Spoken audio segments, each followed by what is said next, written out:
Top of the morning, good afternoon, and good evening, and welcome to Planet Earth, the Celtic Coach radio show where science, spirituality, and self-discovery meet. Think of it as Marianne Williamson, Robin Williams, and Tony Robbins. They have a virtual baby. It would be this show. All right, our next guest. Oh boy, I'm pretty excited about our next guest, I have to say. The next guest is a man by the name of Hoby Wedler. Now, Hoby has been, and I have seen this myself, we've since become friends, a heart of a teacher. Now, this man has been completely blind from birth.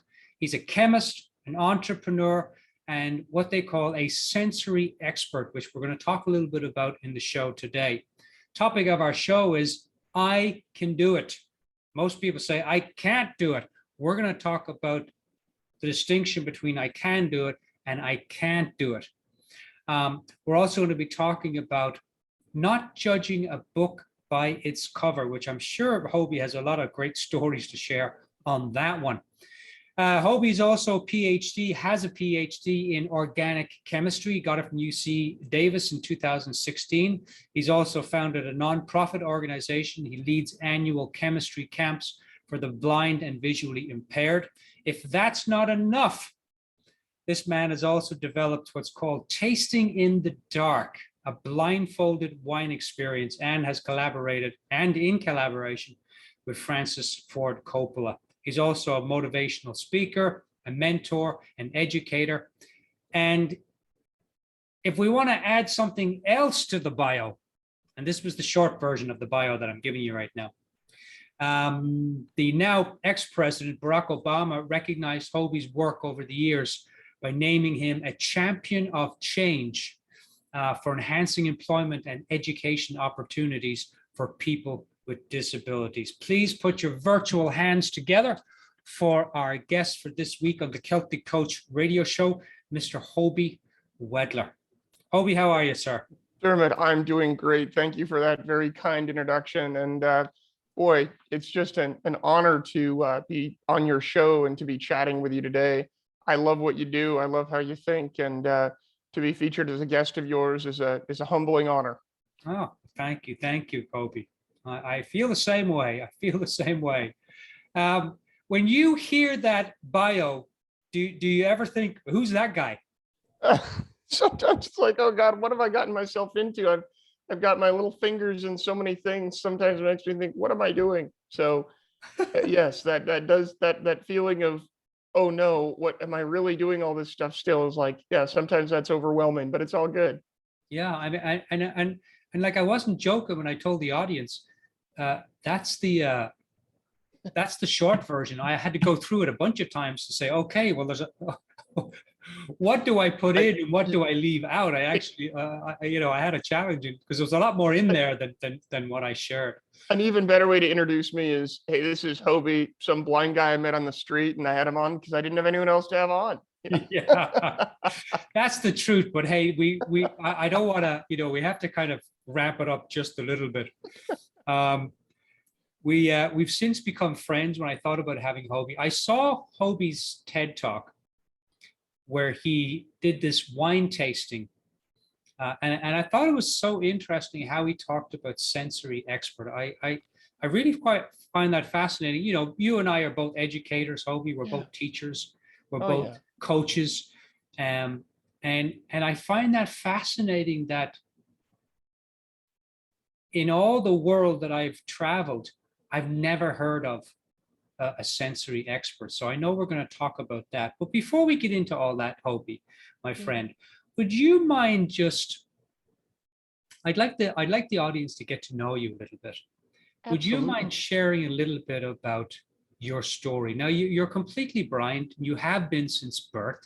Yeah. Could you share a little bit about, your journey of growing up blind? Because I've never had the opportunity to talk to someone who's been blind from birth. And so for me, I was like, oh my God, I have so many probably smart questions, but I have more stupid questions, well, first of all, I'm actually going to ask you because I think most people want to know, there's no such how do you check thing. your email? How do you check your text? Do you watch movies? I mean, things like that, There's no such thing as a stupid question ever. I'll say that first of all. Yeah. And secondly, I'll say it's darn near impossible to offend me with this stuff. So I want you to feel no shame in asking me whatever and however you want to ask, because it's important to talk about.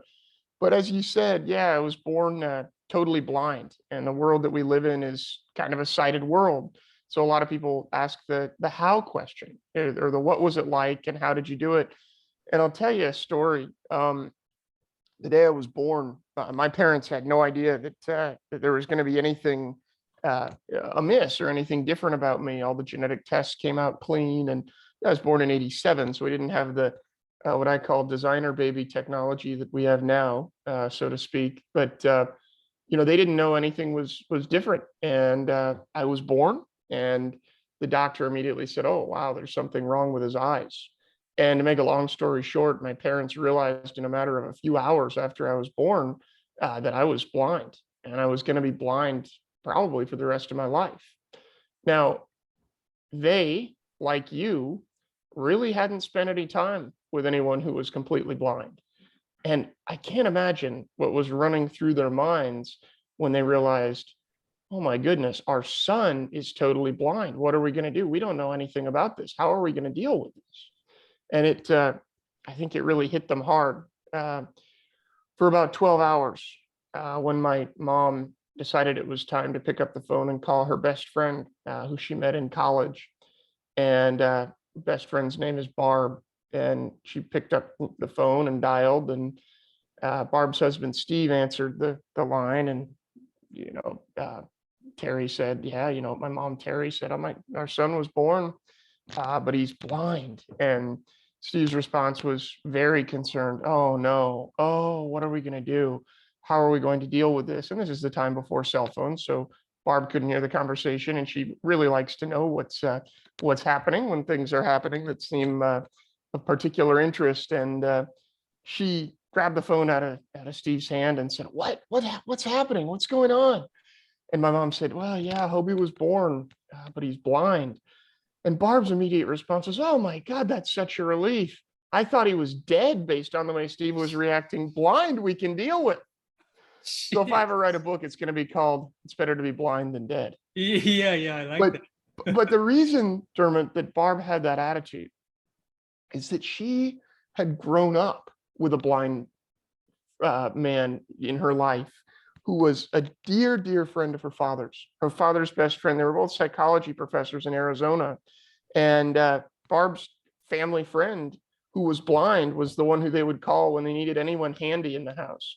When the dishwasher needed to be fixed, when anything broke, they would call John, and John would come over and fix it. And that, to me, is just a telling story that, if someone learns early on in their life that it's okay to be different, and it's okay to have a different way of viewing the world and accepting the world and understanding the world, you just become okay with it. And because she was raised around someone who was blind, she knew what was possible. And there's an interesting thing that kids do, Dermot. They have a way of observing things and not passing judgment because they have an innocence or a naivete about them that I find just fascinating. So if you learn something's okay early on, you pretty much don't ask questions about it or don't judge ongoing. It's an interesting thing. So when we teach kids things, we can really show them something that they can feel okay about and be respectful of. Yeah. Needless to say, my parents stepped right in with both feet and said, okay, we have a blind son. We need to do everything in our power to be the best parents we can be. And they were helped enormously by an organization called the Blind Babies Foundation in Northern California. And I was born and raised in Petaluma, by the way, just down the road from where you are in Sebastopol. And boy, when I was less than a week old, our counselor, Gail Cavello is her name, came to the house and told my parents, hey, he's going to be okay. You guys just have to embrace the fact that he's blind and never, ever lower your expectations. And from that day forward, they never lowered the bar. And they did a lot of great things and helped me in many, many ways. But to illustrate two of them here, The first one is never lowering their expectations. I had a sighted brother who's 2 years older than me, and boy, he and I were expected the same high expectations were there for both of us. Our chores might have been slightly different, but yeah, we were expected to thrive and to do our best. And if we were doing our best, we didn't have to always win or succeed. It wasn't a competition of any sort. But if we were doing our best, they were happy. And what was great is they wanted us to have the same high expectations of them in return. And so they expected a lot of us, and they allowed us to expect a lot of them, which was incredible. The other thing Hoby, that go ahead. did you, I want to ask you something about that. Was there a point in your childhood, like where you realized I'm blind? Yeah, Did you have a moment like that? that's a really interesting question, Dermot. I've been on a lot of podcasts and no one's asked me that question. So I find it very insightful and brilliant. Yes. Until I would say I was about 8 years old, I'm blind was something that I knew how to say. Hmm. I knew if someone asks me, hey, tell me something about you, I probably would have said I'm blind, maybe ever since I was 3 years old. So I knew that was a characteristic of me, but it was at that point sort of like my eyes are blue. It didn't Yeah, really hit yeah. me until I remember being in third grade distinctly realizing, oh boy, I do things in the world differently than other people do. I can't throw the ball and hit a target the same way my sighted friends can. I use this white stick, and I didn't think it's this funny thing where I never thought, oh, everybody in school has their white cane. I never thought that, but I just didn't feel different until 8. And then really when I was 10 years old, 10 and 11, and on into junior high school is when I realized, okay, my life is going to be very different than other people's. And I spent a couple of years really worried about that. It's going to be weird not being able to drive, hearing my peers talk about being able to drive all the time and not being able to sit down in the driver's seat of a car and go where I want to go. That was to a young teenager, when all his friends are talking about getting their licenses the day they turned 16, Yeah, it yeah, was a real blow. But yeah. I came to realize over time, and this took an amount of maturity, I'll say, but I came to realize that, wow, there are things I can't do. And it was really not until high school when I realized there are things that I can do that other people can't do. And maybe this whole blindness thing is just a big challenge. And I need to figure out how to turn this thing that people say, I'm so sorry you're blind. So this thing that seemed like a disadvantage into a game-changing advantage. And that's the challenge that I'm still working on. But learning, I love that question that you just asked, because learning that was a process, and embracing that was a real process. I think it's the same sort of thing if someone, I can't think of a good parallel to what adults might experience later in life, but Like losing their hair or, losing hair or oh, slowly losing hearing, that's one that people yeah, realize yeah, all of yeah. a sudden, God, I can't hear. Or their But when good you're a looks. young, naive child, you kind of have the same thing where you don't realize that you're different, but Yeah, realizing that you're different. And I'll go back to this thing that I said about Barb being a kid and being okay with blindness, even as an adult.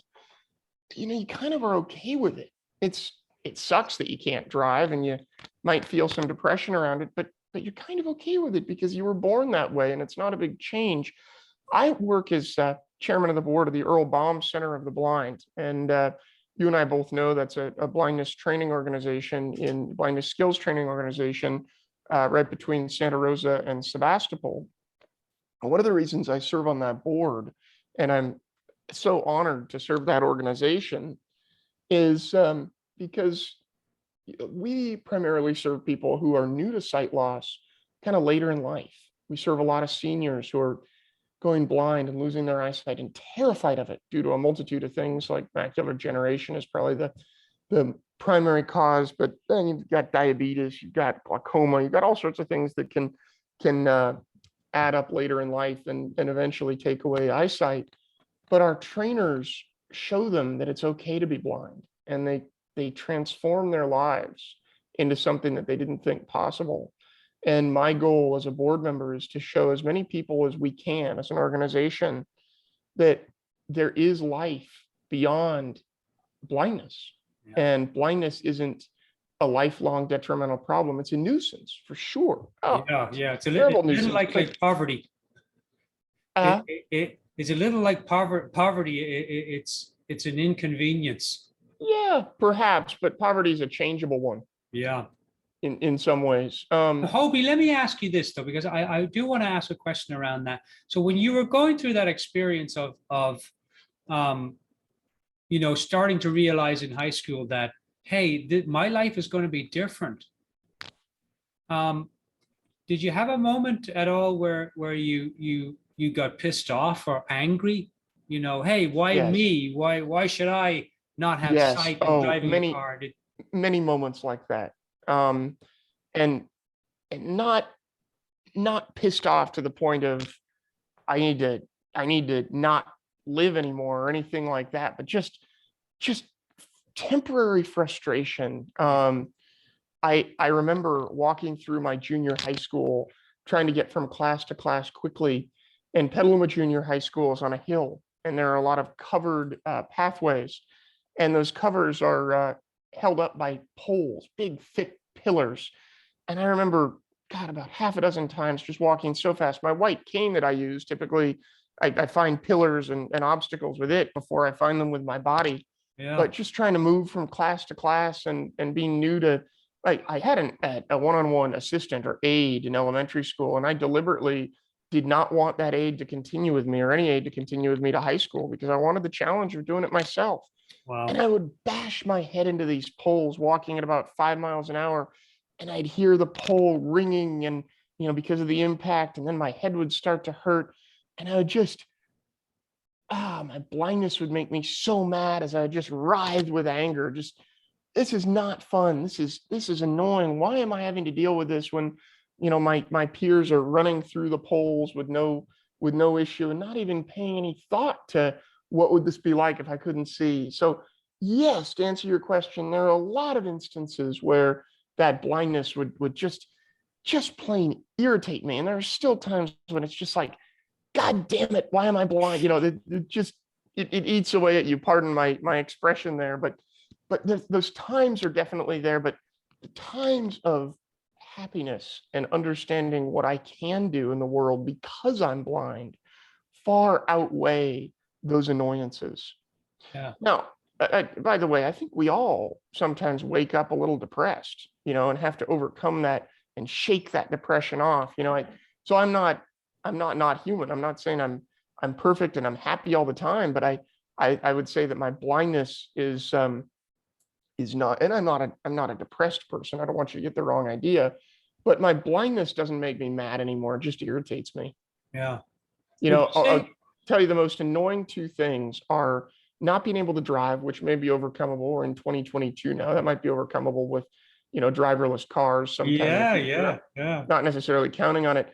The other one that's really annoying, this is going to sound funny to your listeners, but spotting clothes. When I do a load of laundry and I can't see if there's a spot on something, and I wash it and I dry it and I press it and it's all perfect, only to find out there's a damn spot on it.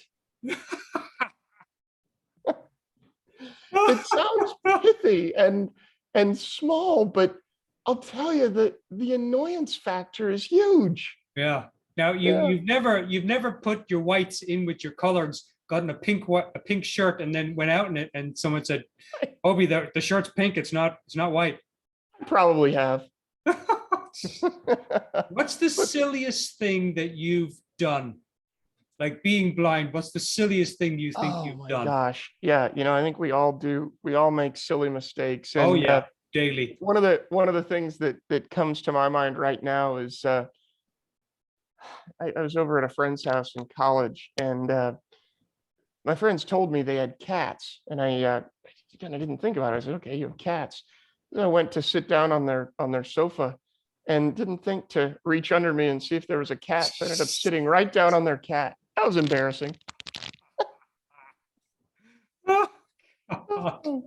But we were okay. The cat came out unscathed. I think it got me. It bit me and scratched me a few times. And I said, yeah, you know what, cat? I deserve it. Yeah. Wow. Yeah, that was a funny one. Well, Silly. And then the other silly things that I've done. I mean, I think we've all done these things where sometimes I get really annoyed when people don't put things back where they found them and move things around. And I think at one point I was looking all over for my cane, thinking, where the heck is it? This is so annoying. Someone must have moved it.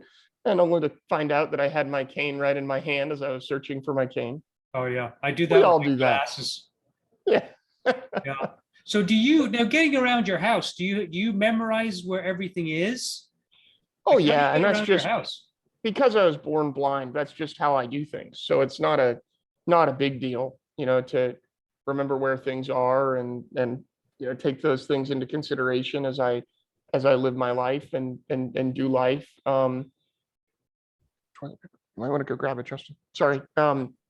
It's just a matter of taking a little bit of time in a place and learning about it and understanding it and memorizing, where things are. I don't really think about it, but I sort of visualize spaces in my mind by walking through them and understanding where things are. And I'm a chemist by training, and the way that I think about atoms and molecules is really the same way I think about objects in a room or routes that I might travel in town on foot. It's just knowing where things are and placing them in your head and then just moving through that space. Yeah. Do you ever think, Hoby, like, what would you say people are missing out on that you're privy to? Because you're blind, what do you think us sighted people are missing out on? Sighted people are way too distracted by their eyesight. They're way too one-dimensional. There's so much other rich stuff going on around that you don't notice because you're so darn focused on your eyesight. And I think of it as what I call a hierarchy of the senses, where we use the senses that are least vulnerable the most. So I read a study that stated that we use our eyesight to obtain, this might surprise you, 85 to 90% of the information we take in with all our senses.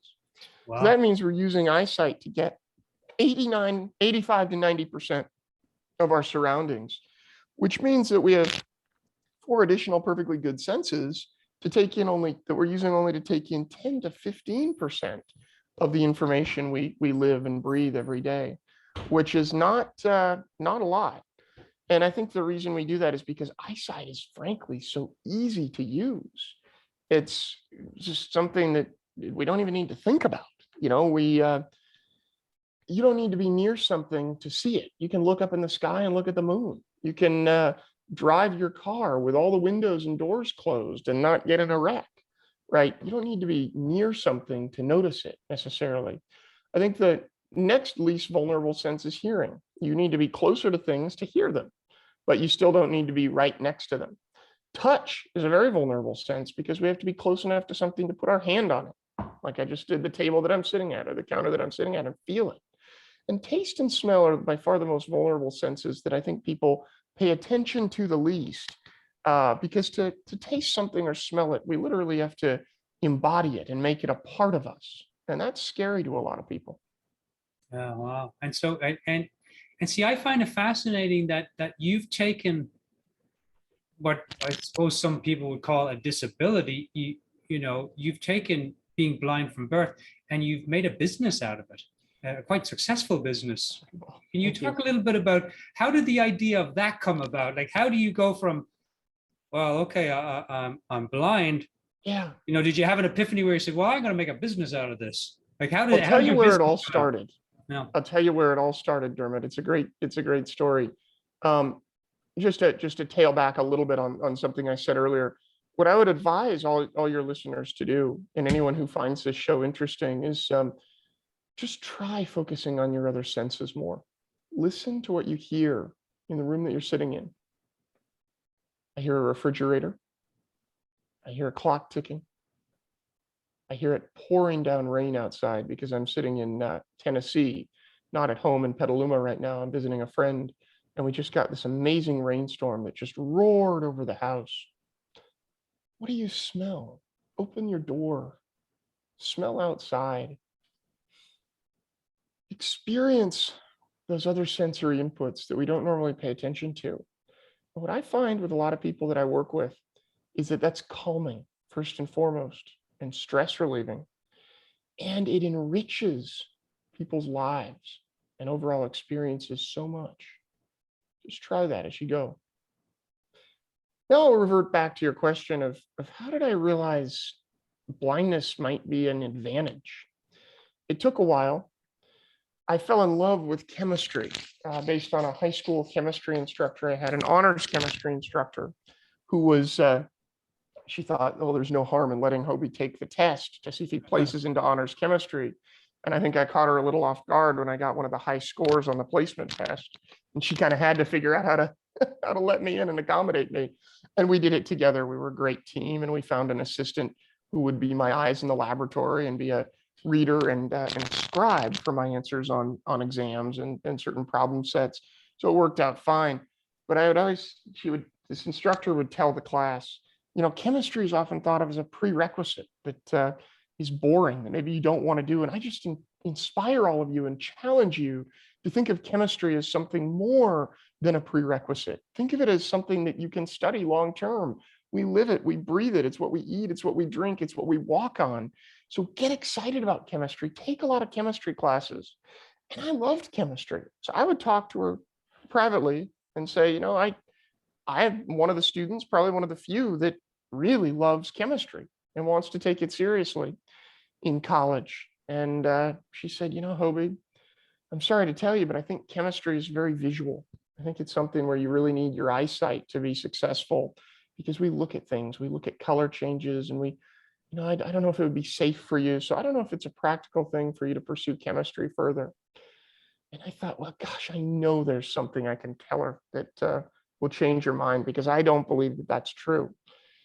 And during the second week of the second semester of honors chemistry, I remember it like it was yesterday. I went up to her classroom, opened the door, and she was in there working. And I said, you know, you tell me that chemistry is probably impractical for me because I can't see.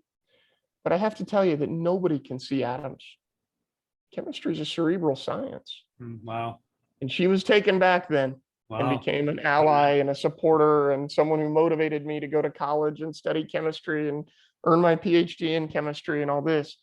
And that, Dermot, is when I realized, after I said that to her when I was 16 years old, I realized, wait a minute, blindness isn't a problem.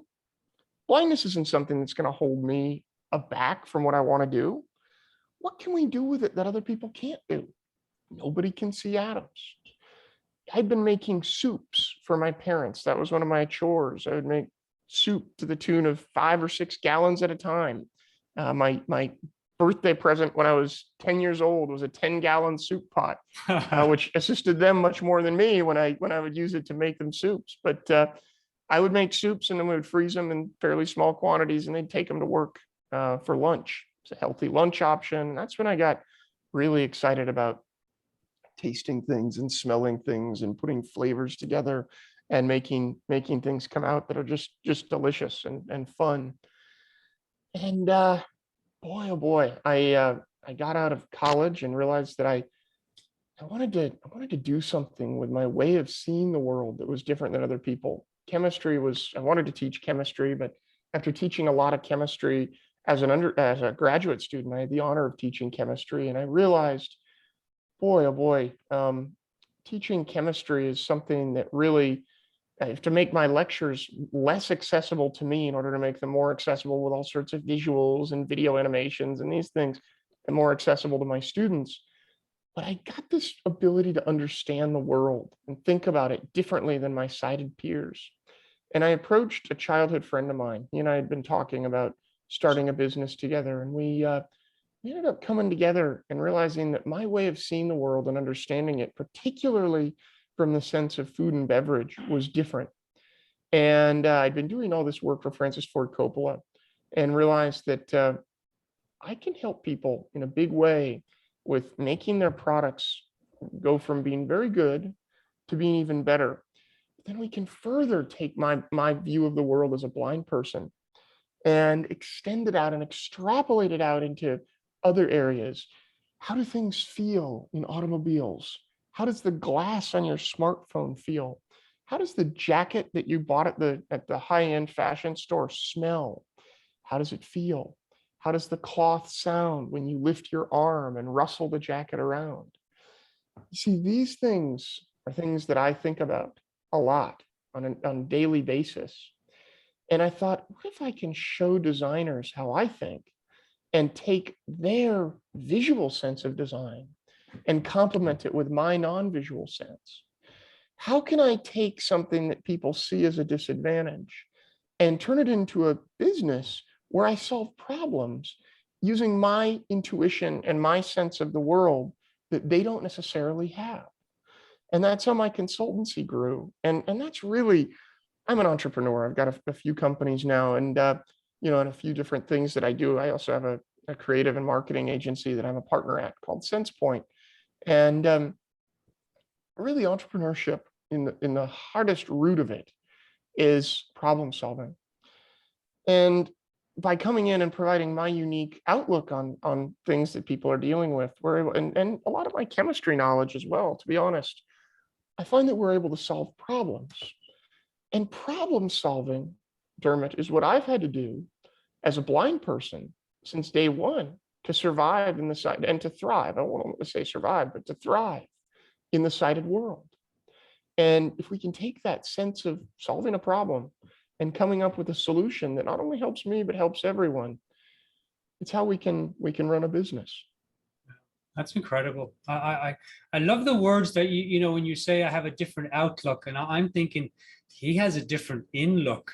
The way you see it from within, most of us have sight, but you're seeing things, Hoby, that even the person that has sight don't see. And I think that's such a beautiful way you've used what you've been given and created a business from it. I know one of the things that's close to your heart, Hoby, and you're a walking example of this, is this statement of, and I hear it all the time in the world that I work in coaching world and in the business building world, well, I can't do that because I can't do that because I don't have the time, the money, the energy, the skills, the capabilities. I'm not that type of person. I can't do that because. Will you talk a little bit about that to our audience, your experience with that? Oh man, I would love to. Thank you for that opportunity. I feel like, and I do it too. So I'm not immune to this, and I'm a culprit of it. In fact, right now, today, I was having a conversation with my business partner, who happens to be my life partner as well, saying, oh, this is so hard. If we had a little more money, if we had a little more capital in the business, we'd be able to do so much more. If only. Oh man, I remember that we were recording this show and I just shut up. I just stopped talking and said, we're just going to do it. We're just going to figure out how to get it done, and we're going to do it. And one of the things that I think is so important in our lives is to take those areas where we feel a struggle, where we feel as though we can't, and push ourselves forward and push down those cannot barriers and say, even if I don't think I can do this, I'm going to challenge myself to try. And guess what? If we challenge ourselves to try, and we are like you and me, and we're stubborn and we like to succeed at our challenges, we're probably going to figure out that we can do it. Let me tell you a story. I, of course, earned my PhD in 2016. And I remember vividly the opening graduate party at UC Davis, at University of California, Davis. The first year chemistry grad students are invited to a big party, a big welcome party that's put on by the second years. And it's basically saying, hey, welcome to graduate school. Let's do this. Now you're here. Now you're one of us. And I remember standing at that party, in particular, getting home from that party, being alone in my apartment, thinking, what have I gotten myself into? I'm going to if I do this, I'm going to have a PhD in 5 years. How do we do this? What am I doing? I'm going from graduated from undergrad, doing a little bit of summer research in the lab that would become my graduate lab, to I think I'm going to be able to have a PhD in 5 years. What am I doing? No, I can't do that. That's for the crazy people that like academics, that are really smart and can do all this stuff. I just told myself that I'm one of them. What am I thinking? Am I out of my mind? I went to bed with angst and anxiety and fear, frankly. And I'd done my undergraduate studies at UC Davis, so I was very familiar with the town.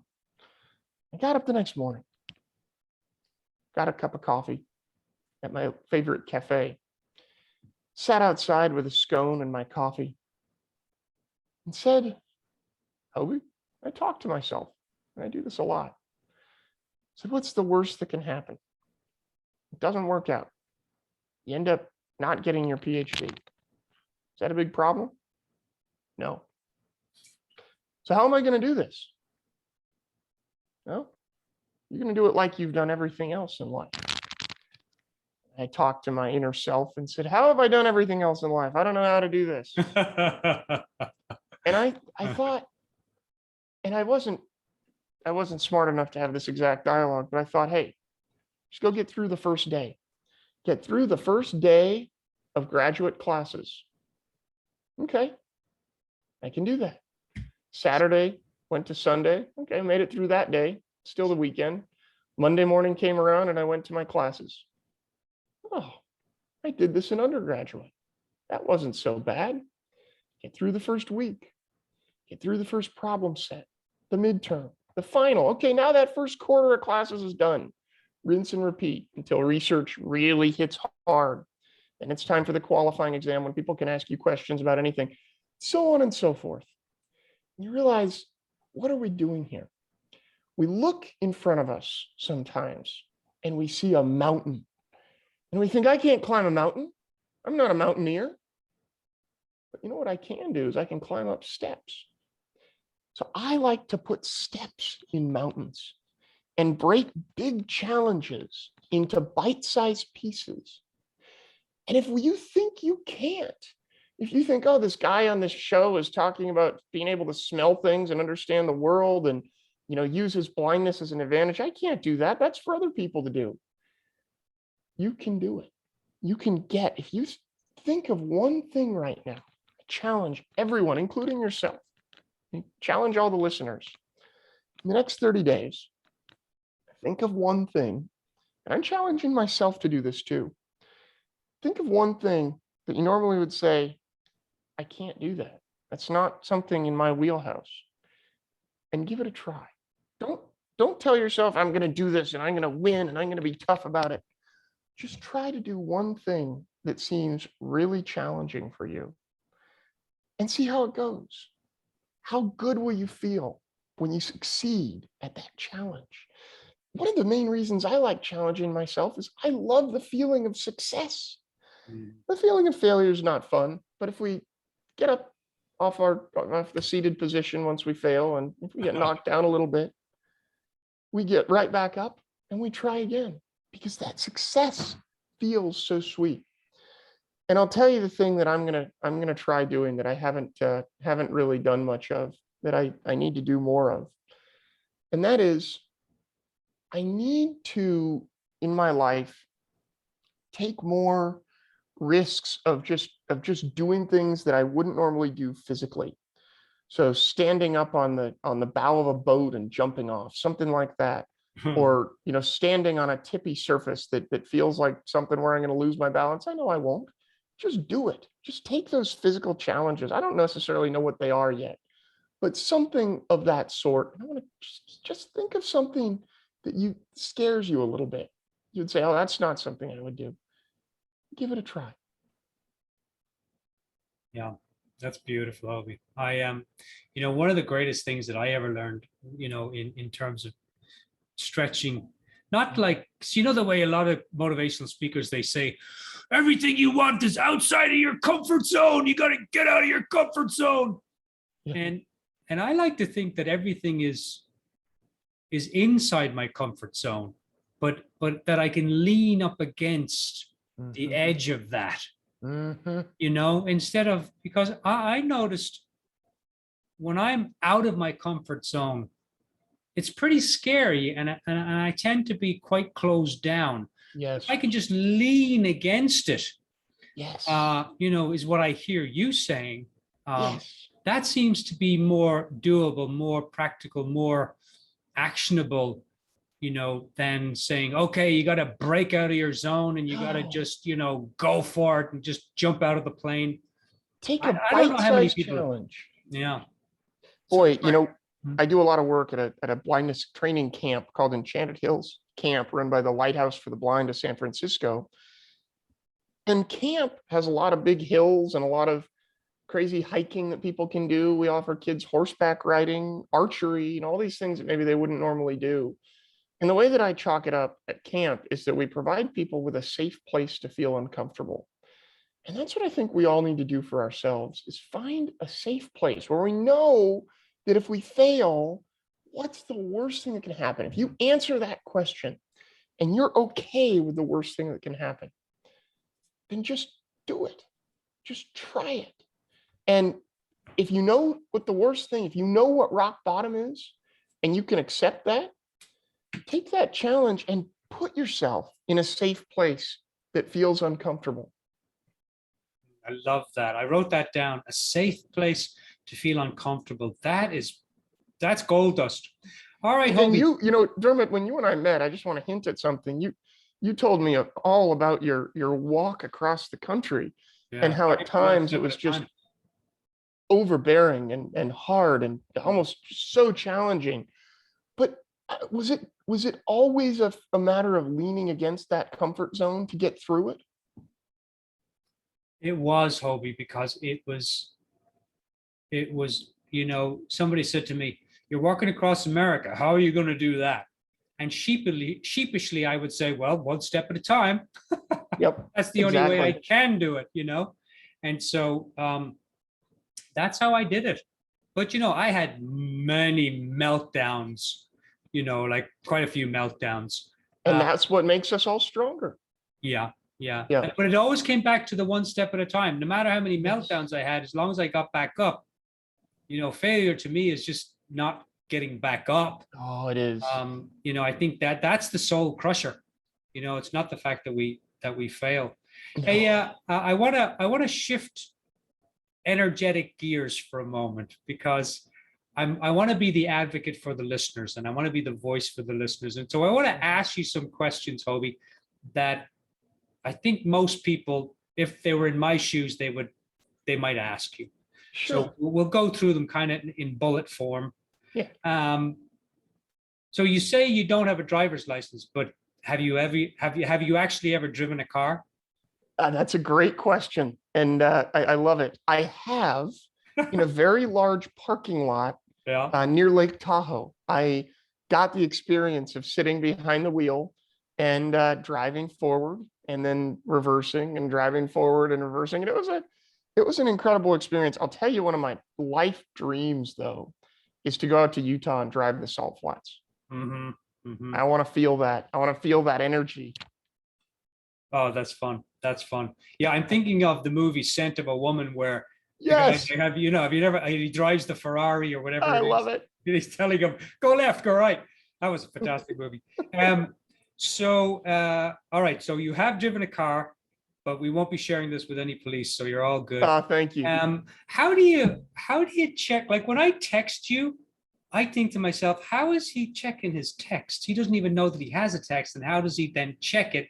And how does he write a text? So how do you do that? Well, I'll tell you, my phone, I'll hold it right up to the camera here, is an iPhone. It's an old iPhone. Don't judge me. It's several years old.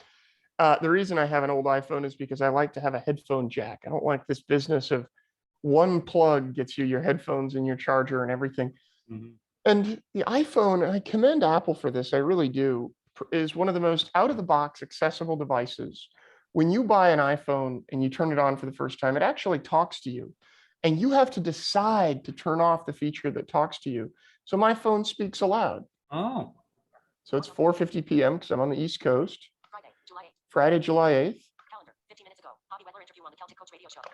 Calendar, 50 minutes ago, I got a notification that I had an interview on the Celtic Coach radio show. So I think I know right where that is.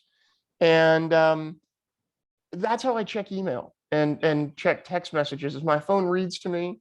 And then I either type by double tapping. So I tap my finger twice. And when I hit the letter that I want, I kind of scroll by putting my finger down one at a time. And for you, that would be typing stuff.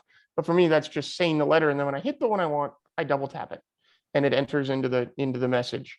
Or I can dictate, much like a lot of people do. And I've learned on the computer, my computer actually has what's called a screen reader. Listeners, if your editor cuts it out, that's great. But if he doesn't, listeners may have, or they don't, listeners may hear it in the background if I mute or unmute my line. And essentially it reads what's on the screen aloud to me.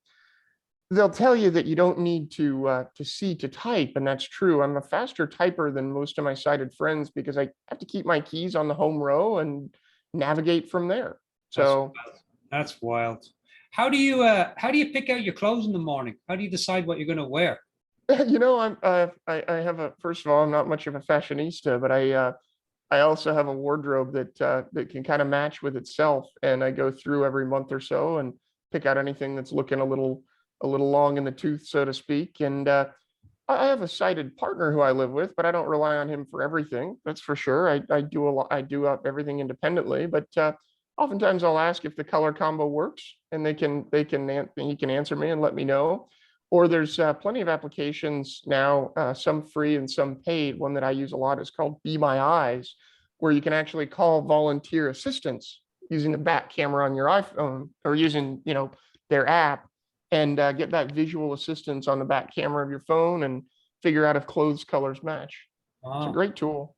Do you do you have friends that say to you, "Oh my God, I saw the new Batman. Have you seen it yet?" Oh yeah, and that doesn't faze me. I use common language all the time. See, it's good to see you. It's yeah. Oh, I see that. I see your point. Do you watch movies, Hoby? I do. I love to watch movies, and now a big thing that's happening is audio description. And if those of you who have Netflix or any of these streaming services, in the area of where it gives you the option to bring on subtitles in other languages, one of the categories for a lot of shows now is audio description. And that's where in parts of the film where characters aren't talking, a voice comes in, usually a human voice that's pre-recorded from a script, and describe what's happening. So Hoby sits at his computer, Dermot sits at his computer on the other side. That would be a description. And what we find, Dermot, is that when we create something to help one group, like audio description for the blind or wheelchair ramps for people in wheelchairs, it really helps a lot more people than just that one group. So a lot of people are finding that they can listen to movies now while driving and use the audio description feature and not have to take their eyes off the road. Wow. Wheelchair ramps are such that, think about the number of people on bikes, pushing carts of groceries, pushing strollers. 2% of the people who actually use wheelchair ramps are the ones in wheelchairs, which is wild. I do know that feature, and I'm wondering if some homework for me at least would be to watch a movie like that, have the descriptions and the audio description, but turn off the visual. You would love it. Give it a try. I'll send you some titles on Netflix. Yeah. I invite the listeners to try that too. So you would put a blindfold on. You'd set it up on the TV where it basically the narrator is telling you, okay, this man walks into the. So you hear the description of the scene through audio. Is that what? That's right. Or or you can just not look at your TV or watch a movie while you're driving and see how much you can take in. It should be like an audiobook. What my sighted partner finds when we watch movies together is that he gleans a lot more from the movie or the TV show with audio description turned on, because he can get parts of the information of the scene or whatever that he may not have noticed with his eyes. Yeah. Yeah. which is So you- crazy. yeah. Oh, wow. Yeah. Wow. That's very cool. I really like that. Um, what about just, simple things like, so you've never seen your life partner. Never. So what was it about your life partner that you said, oh, I'm in love, we're good? Best friends. We were best friends, and it just worked out. And they embraced me as the person I was, and didn't see my blindness as the showstopper. I was Hoby, who happened to be blind, and it just worked between us. The chemistry just worked. And I don't think love should be as visual as it is. People like to look at other people and say, oh yeah, they're attractive, or oh, they're not attractive. To me, I think that's a dangerous game. I think that's judging before we really know. Yeah. What tips would you give to people? Because again, as you said, 90% are above visual. So Yeah. it's like, oh, is she good looking? Is he good looking? I don't want to Yeah. know anything about them, unless I can see their picture first. Yeah, And exactly. as And you I, said, that can be the trap. well, and this is being Oh, perpetuated through the world so much, where people yes. are, through these stupid dating apps, where people and they're not stupid. Some people like them, where they're scrolling through pictures of people and swiping certain directions. It's like, what good is that? We're really being one-dimensional here, aren't we? Yeah. Um, my expression that I live by is, it's not what it looks like. I'm actually trademarking that expression, and planning to write some sort of book on it, whether it's a children's book or a book that adults can really get into. But I think we judge things by the way they look way too often. We look at someone who might look a little crusty in the subway station, that we say, oh gosh, I wouldn't want to talk to him, steer clear of him, and then we walk away. And that might have been someone who we could really befriend, and find a great commonality and relationship with, that we never knew possible. So just don't judge people or things or objects by how they look. I'll tell you a short story here, because I know we're running low on time. I sometimes when I walk around, I guess it happens less often now, but it still happens plenty. People will see me and walk up to me and say, oh, I'm so sorry. Really? They'll walk up to you and say that? Yeah, it's like, oh, what are you sorry Really? about? "Well, I'm just sorry that you can't see, and I hope that a miracle occurs." I said, "A miracle for what?" "That you gain your sight and become happy again." "Oh, okay. Well, I have to tell you, my life's pretty good." He said, "Well, can we pray for you?" And if anyone says, "Can we pray for you?" my line back to them is, "Pray for me, not because I'm blind. Pray for me because I'm human, like you would pray for anyone else." Wow. And judging and assuming that you know how my life is, and you think that you know that I'm totally depressed and living in this shell and being locked away simply because I have a white cane with me and I don't use my eyes, is judging a book by its cover. And I want people to get deeper than that. I want people to listen to everyone for who they are, and then make our judgment calls. That's beautiful. Hoby, with the 2 minutes that we still have, first of all, if anyone wants to find out more about Hoby and Hoby's work, you can go to, is it hobywedler.com? That's the website, Yeah. hobywedler.com. And I'm also Hoby Wedler at all the social media channels you can think of: LinkedIn, Instagram, Twitter, Facebook. And even if you ever want to see me on TikTok, you can get on there, and I'm Hoby Wedler on TikTok as well. Sorry for the joke, but that's an easy way to find me. And just, I please don't be a stranger. Please reach out, anyone and everyone. The most important thing is to have an abundant mindset. We talk about challenging ourselves all the time, but it's about being open to possibilities. I don't know what can come of a relationship with any one of you, but I want to meet you. I want to talk to you. I want to see where we go.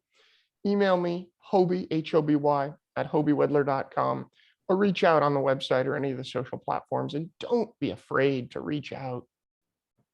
Thank you, Hoby. And just, it's Hoby Wedler, Wedler, Hoby Wedler. That's it. All right. Wow. Wow. That was that was a lesson of love for me, Hoby, in terms of the conversation today. Sure. I've really appreciated your time, your Oh, insights, your outsights. Dermot, it opened my mind to talk to you and to hear your brilliant questions. It was a breath of fresh air. I love the way you think. I love the way you approach life, and I love the way you do your work. I really am inspired by you and all that you do. Yeah, thank you, Hoby. I really A- appreciate that. And let me just Until say, we all have vision. Some of us might just lack eyesight. yeah, well, that's a beautiful way to close. Um, all right, ladies and gentlemen, our guest this week was Hoby Wedler. You can go to hobywedler.com and find out more about Hoby's work. I encourage you to do so. Wonderful, wonderful person and human being, and really a great example of blowing up the idea, I can't do it. He's a living example of what you can do when you just decide to. So until the next show, think big, have fun, stay curious. My name is Dermot Butterly, and you've been listening to the Celtic Coach radio show where science, spirituality, and self-discovery meet. And that, my dear readers and listeners, is no Barney. Cheers.